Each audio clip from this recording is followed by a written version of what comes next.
Hello guys, welcome back. In this video, we will run the multiple linear regression part 2, and then we're going to go through the model selection mechanism throughout the video. So first of all, let's open the Markdown file first. Markdown. Yeah, I'm going to call this multiple regression part 2.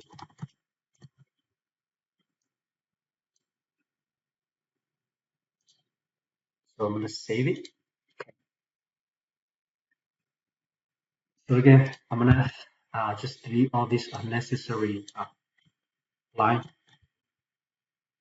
Let's start with installing some of the packages. So we're going to analyze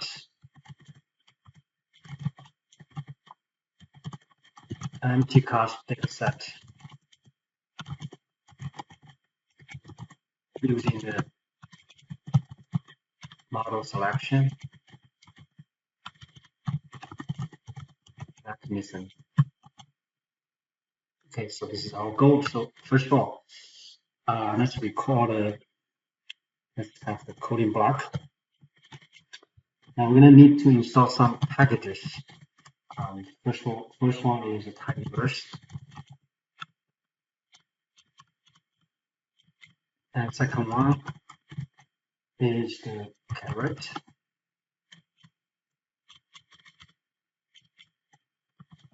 Third one is H. The last one is a map.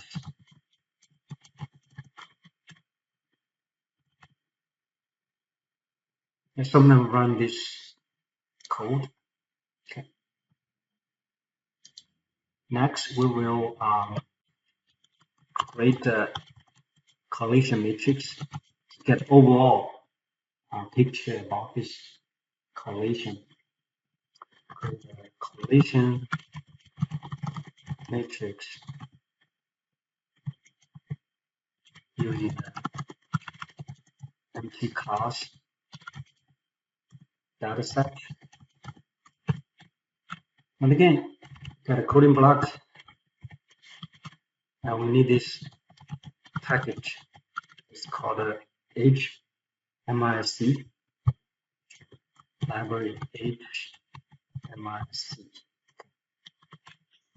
And then we will run the correlation matrix RCOR dash matrix,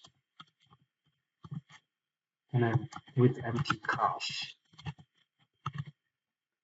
And after that, with the coding block, and let's run the code. And our goal here is to make prediction about the miles per gallon MPG using the remaining predictor variables, cylinder displacement, horsepower, track weight, QSEC, VSAM, gear, and then carburetors. So based on this correlation matrix, it looks like MPG has very strong negative correlation with cylinder. It has a very strong negative correlation with the displacement, and has very strong correlation with the horsepower, as well as the weight. And then the rest of them, I think it's all median correlation. So those four variables are the most important predictor variables we were looking to. Cylinder, displacement, horsepower, and the weight, right? So this is our first impression on this correlation. Okay, so the next thing, let's plot the correlation matrix.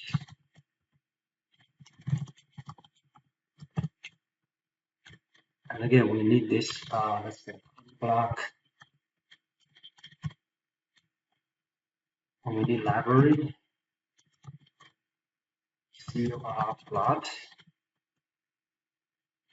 And we do COR plot, COR correlation of empty cars. And let's close the coding block. Let's run the code one more time.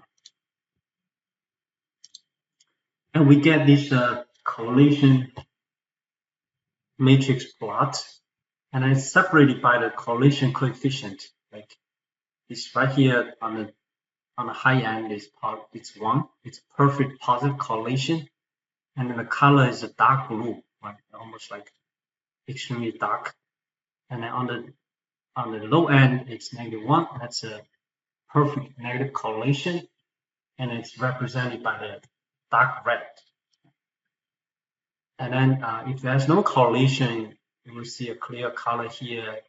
So the color spectrum determines the strength and direction of the correlation. Here, if you look at it, look like MPG has a perfect correlation with the cell, right? That always happens. And also MPG have a strong negative correlation with the cylinder. MPG has strong negative correlation with the displacement. MPG has a strong negative correlation with horsepower. And then MPG has a strong negative correlation with weight. And the rest of the color are close to a median. Right? They're all median correlation between the MPG and the rest of the predictor variables. So that's what we see from this correlation matrix plot. And next we will run the model selection technique. Start with the forward selection, backward selection, and then stepwise selection or sequential selection methods. So for the forward selection, we will start with the no predictor variables in the model and then gradually add the most contributed predictors, and it stops when the improvement is no longer statistically significant. So again, we need a null model here, meaning we need a model with the 0 predictor variables. And then in order to run a backward selection method, we start with a full model, meaning with all the predictor variables in the model, and then iteratively removes the least contributed predictors and stop when we cannot improve the model anymore. And for the stepwise selection method, it's a combination of forward and a backward selection. So we can start with the null model or full model, and then RStudio will use the selection mechanism to remove any variables, and then, or like add each variable, add some new variables in order to get the best possible overall model. So in this case, we need to couple. We need a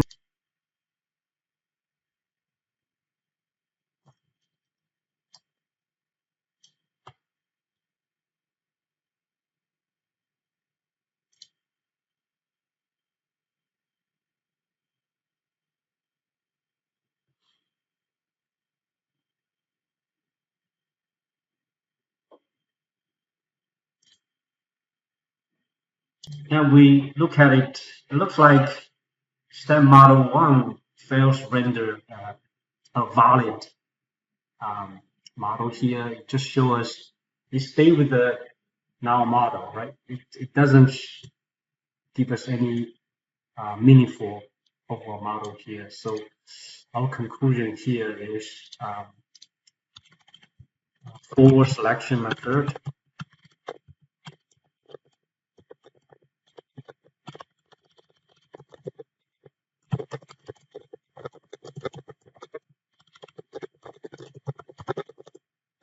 did not render a valid model, so it fails and fails. That happens sometimes. It failed. Okay. Now we can still try the other two, right? Use the backward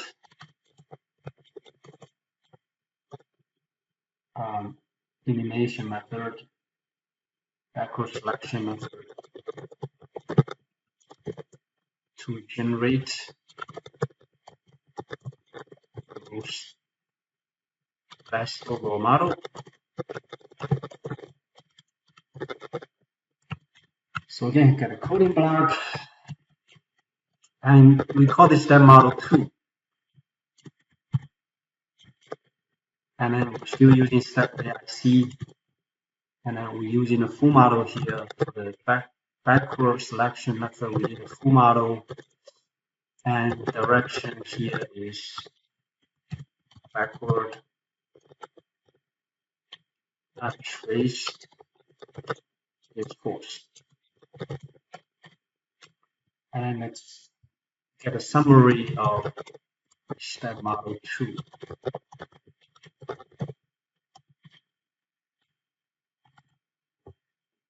Let's run the code.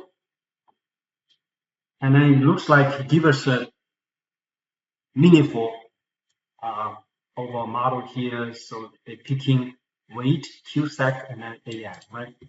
So weight is a highly significant predictor. It's the most significant predictor here. QSAC, quarter mile seconds.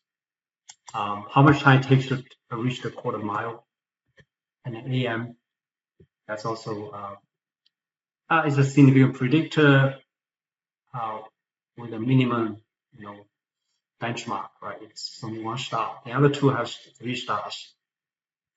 If you look at the just R square, it's 83.36% of the variations in the MPG is explained by the variation of the weight, QSAC, and AM, taking into account the sample size and the number of predictor variable used. If you look at it, there's about 3% improvement compared to the full model. And also the overall F test is pretty significant.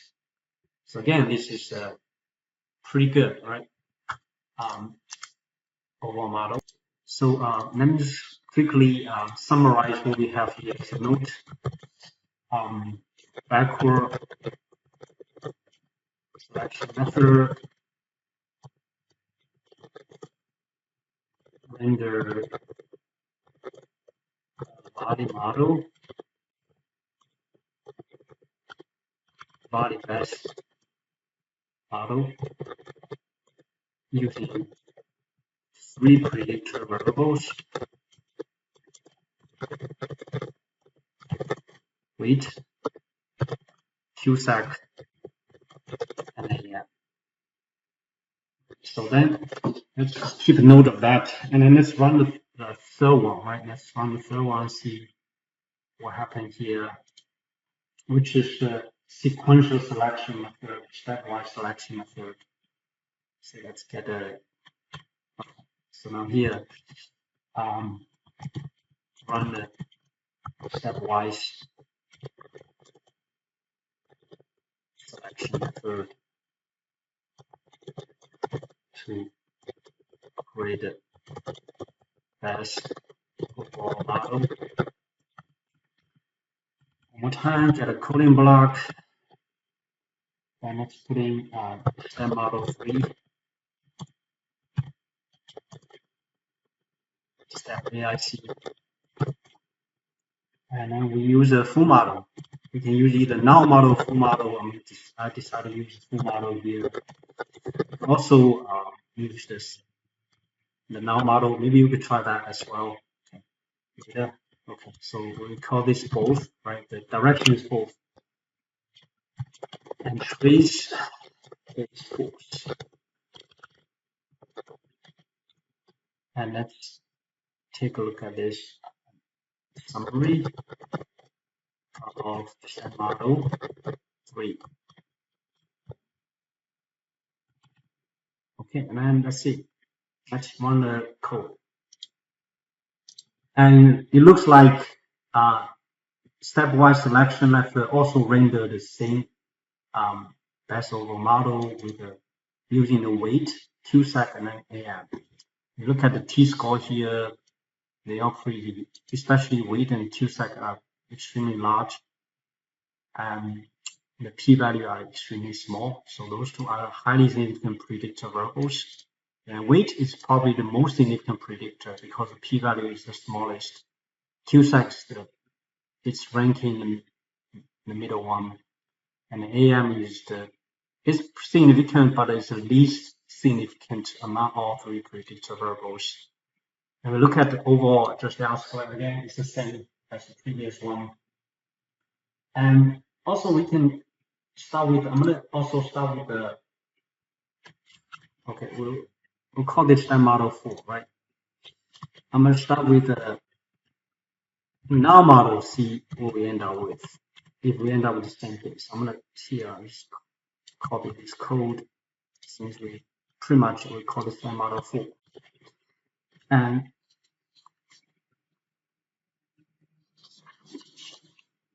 yeah, and then let's see. So we're using null model here. And direction both trace force, and then we call it step model 4.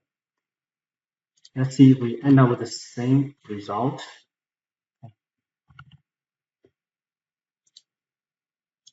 No, actually, this one it fails render body model. So that means this is not good, right? So we're just gonna eliminate this. It's not needed. So since we tried, we know it's not doesn't render the body model. So we stick with the step model 3. Note step model. So using the stepwise selection method, we also render the same body best model over model with 3 predictor variables, weight, Q-sec, AM. So we get a confirmation that using the backward selection and the stepwise selection method give us the same outputs, give us the same overall best. So under the mass, lips, and also the carrot package, there's a train function, and this train function provides an easy overflow to perform stepwise selections using the lips, using those 3 packages. So there's option methods like leap backward, go forward, with sequential. And here we need to specify the maximum amount of predictor variable used, right? It's called NV max. So we need to keep maximum number of predictors to be incorporated in the model. And in empty class example, there are 10 predictor variables. So we can keep we can put NV max equal to 10. And then this method will eventually give us the best 1 variable model, 2 variable model, and all the way to best 10 variable models. And we're using this cross validation method to estimate the average prediction error called RMSE. And then RMSE matrix is used to compare the all 10 best models, and then automatically choose the best ones. So the smallest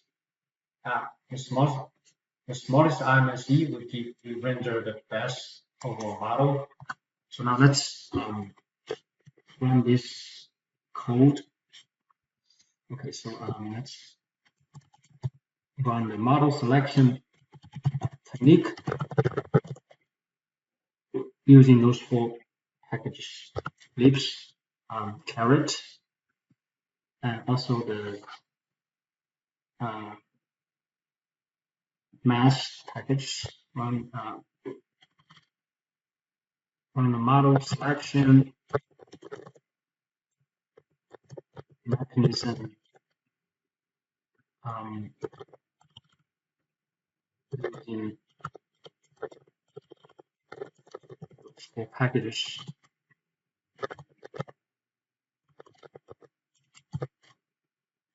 Lips, mass, carrot,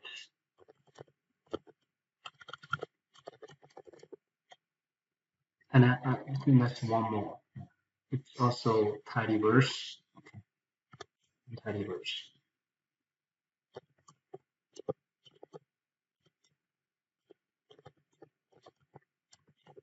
All right, so let's run the code. Getting a coding block, and then it's first of all we set a seed, Well, I'm using 1, 2, 3, right? You can use anything else, 3, 2, 1, or 2, 1, 3, anything. And then we're going to do a trend control.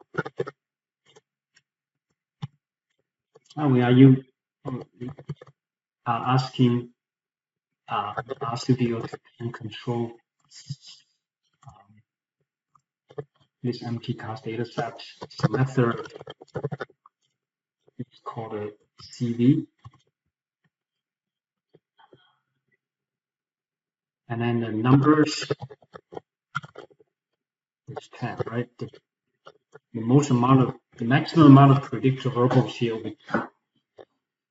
And then let's get this STEM model 4. We call this STEM model 4. And using train command, and then we'll do MPG, curly wave using the full model, dot means full model, comma, and that is empty cast,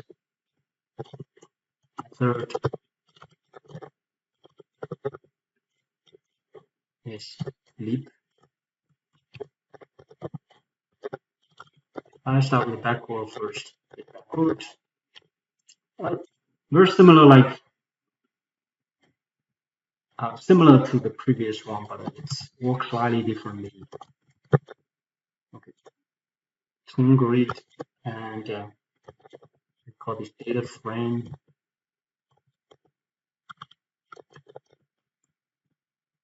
And then MV max, meaning number of maximum number of predictor variables from 1 to 10. So we're going to have a best 1 variable model, best 2 variable model, all the way to best 10 variable model. So this one is PR control equals to train control.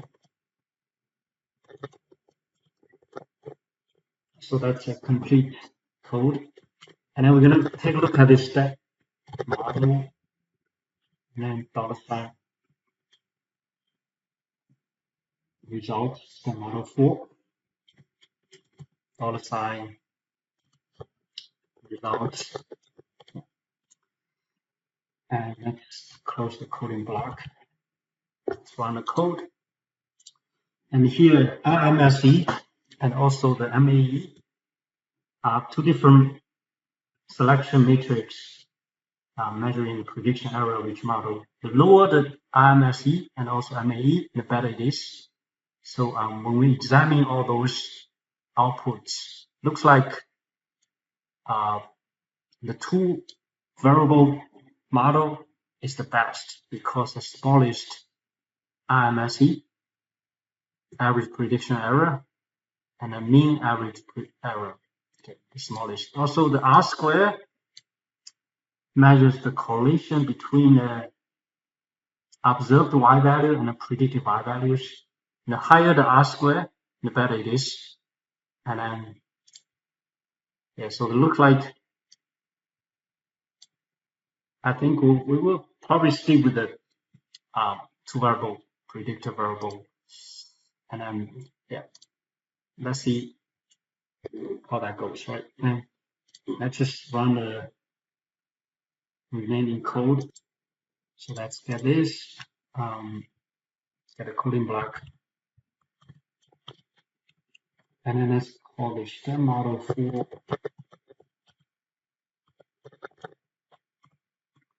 4 $sign.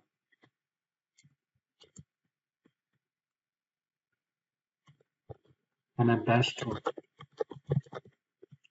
Let's see how that goes. Okay. On the code. And the result indicates RStudio also recommended the 2 variable model will be the best. And let's see what would that be, right? So I'm gonna underneath I'm gonna put in another it's called summary STEM model 4 $sign. I'm gonna call this final model. So basically you will just RStudio will present the best possible model under this selection mechanism. And when we examine these outputs, looks like this selection algorithm is backward, and look like RStudio presented the best over model as using the weight and the CubeSat as the predictor variables. So I'm going to clear this outputs note. I'm going to give a quick note.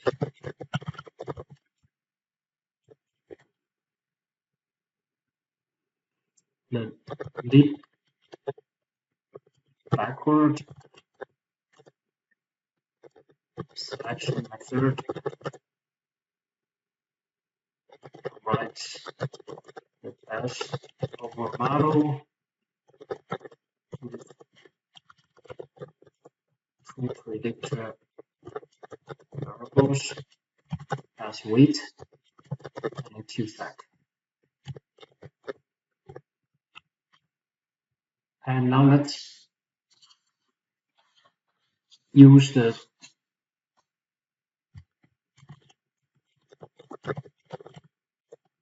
leap forward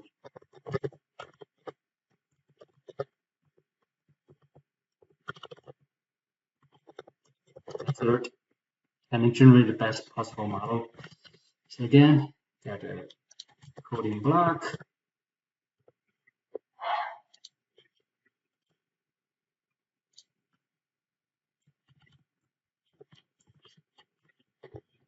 And then we're going to call this then model 5.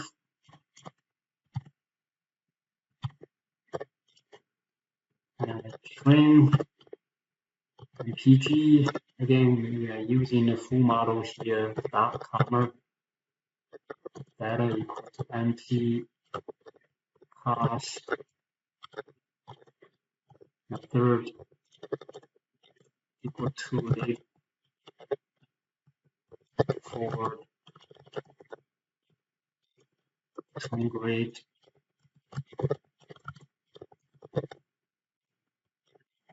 equal data frame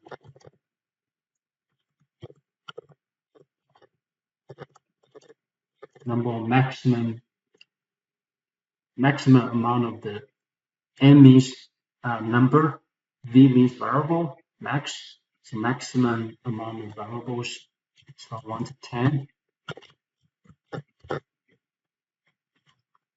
and train TR control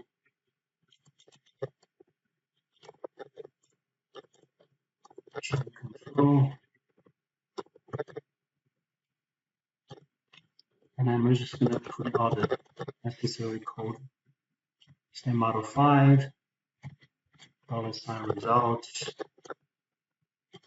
same model 5, $-2. Summary of same model 5 and final model. And let's run the code. So to examine the first outputs here, look like two variable model that has the smallest MSE and MAE. So most likely this is the two variable model with best. Examine the second one, it does confirm that, right? Two variable model with best. And then let's look at the last one.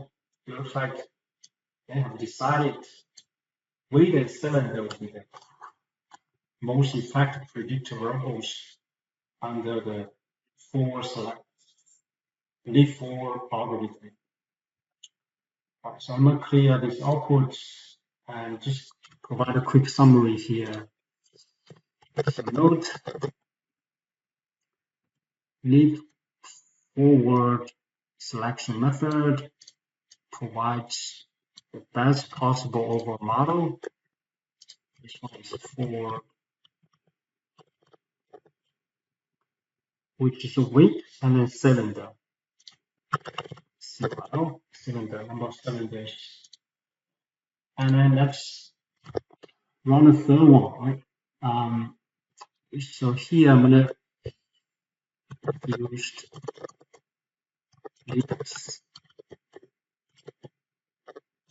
sequential lip sequential method to select the best overall model. Now I'm just copy all these coding blocks and just do some modification here. We call this stem model 6. Still in the full model, and then we change this method to lip sequential. Tune grid, everything stays the same. Stem model 6 result. Stem model 6 dash home, and stem model 6 final model. So then let's run the code one more time.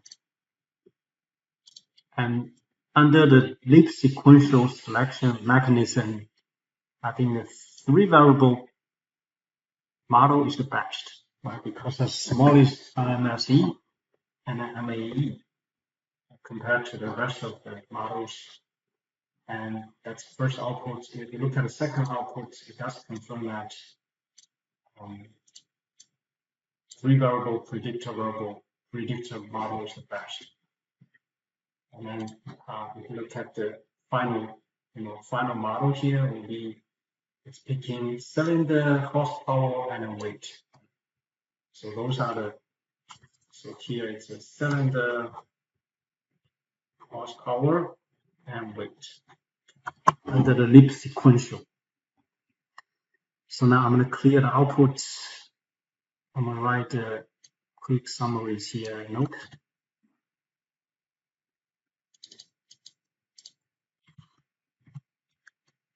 Lip sequential selection method picking the weight, cylinder, and the horsepower.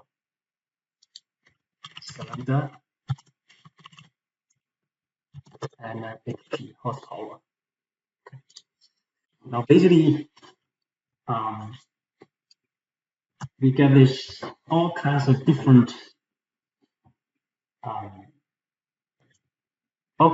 combinations from the different selection mechanisms. So, and then let's check, since we have different combinations here. So we're gonna do a final check on all those models. So let's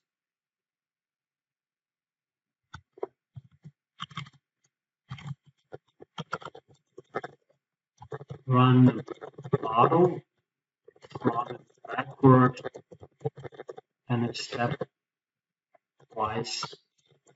selection method.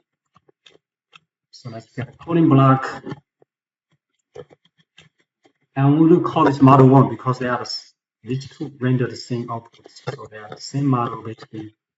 So it's a linear model and MPG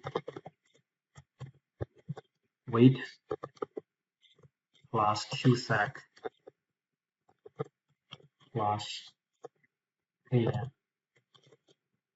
Data is anti-cost. And I will do a summary of model 1.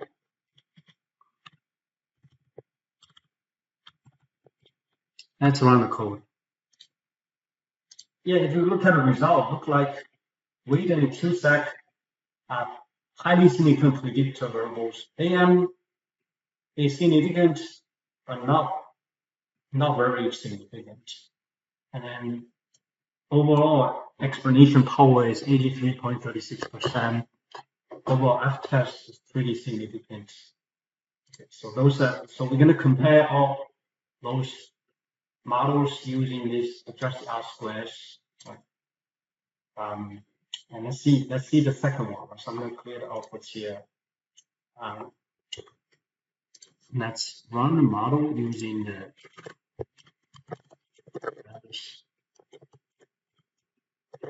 run the model from lip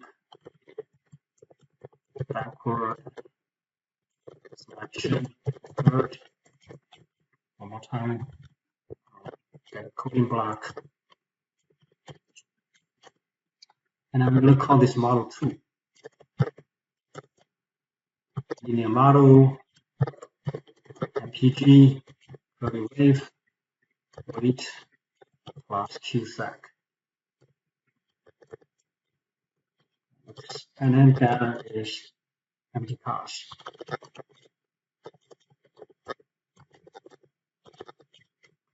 And let's do a quick summary of model 2. Let's run the code. Maybe the previous one, 83.36%. 83.36%. I'll just run this code one more time. Just want to make sure it's this number. Yeah, 83.36% of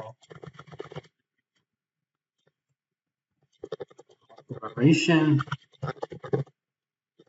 in MPG is blend by the variation in weight,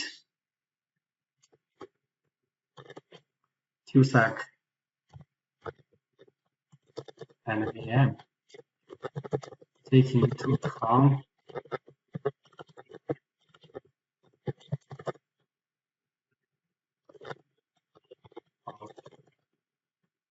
sample size and the number of predicted variables. Okay, then yeah, let's run the model 2. Let's see what happened there. And if you look at the model 2, looks like again weight and then QSAC. They are both statistically significant in calling predictor variables.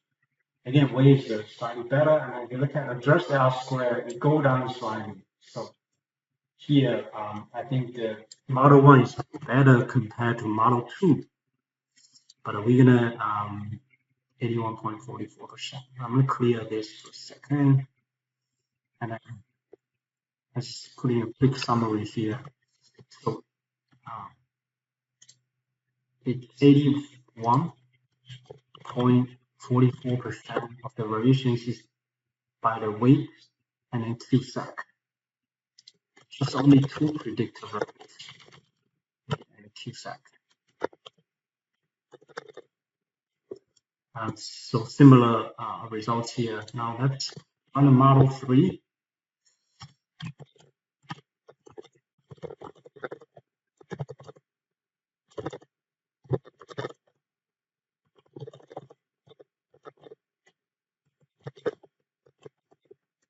For selection and then this coding block, model 3,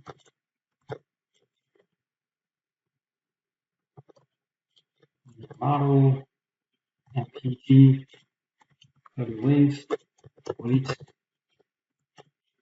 plus the data equal to empty cache. Let's get summary output 3.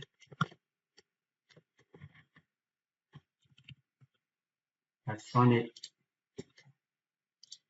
And when we look at the outputs, looks like weight is highly significant predictor variable. Cylinder is also pretty significant predictor variable.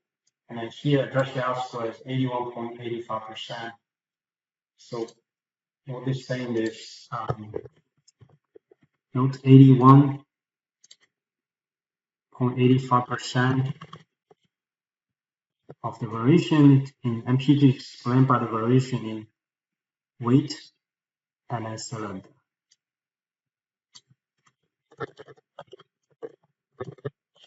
Taking into account the number of sample size and the number of predictor variables used. And that is the model 3. Now let us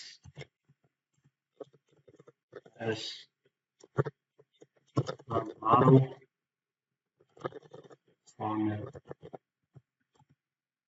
mixed sequential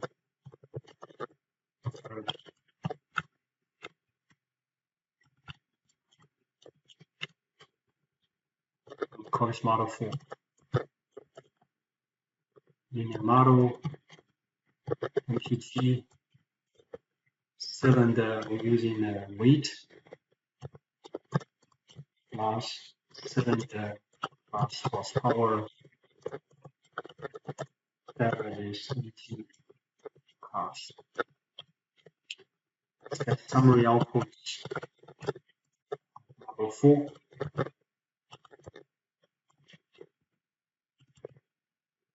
And let's see how that goes. Then when we look at the output, it looks like the weight is only significant predictor variables. That stays the same. Cylinder and horsepower becomes insignificant predictor variables. But again, there's could be an interaction effect between weight and then the other two predictor variables. We don't know that. And then we look at adjusted R square. It looks like 82.63% variations is being explained, right, by using those three predictor variables. So let me just quickly summarize this. So 82.63% of the variation in MPG is explained by the variation in weight, cylinder, and horsepower. Cylinder and horsepower. So it looks like, again, we've gone through all these. It looks like model 1's the best. But we're going to do a final comparison, right? Finally, the AIC, BIC values.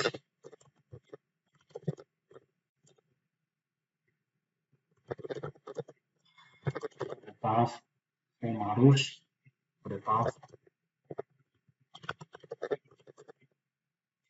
models, and pick the best. So now one more time, get cooling block, and then AIC first. Model 1, Model 2, Model 3, and Model 4. That's AIC and also BIC. Model 1, Model 2, Model 3, Model 4. Let's close the coding block, run the code. And we look at the AIC, it looks like the Model 1 is the best. Has the smallest of the AIC values. Also, it matches with the adjusted R square. Model 1 is also the best. And let's look at the second one on BIC, similar, right? BIC, checking the BIC values, Model 1 is still the best. So we have a final conclusion here. So when we compared all this, so according to adjusted R square,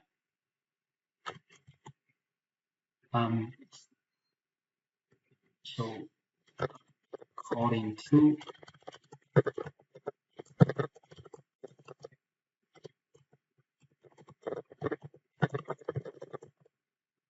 adjusted R square BIC and BIC values, Model 1 is the best overall model using 3 predictor variables: weight, Cusack, and so this is basically our final conclusion here. So we did a complete analysis on a data selection process. And that's pretty much it for this video.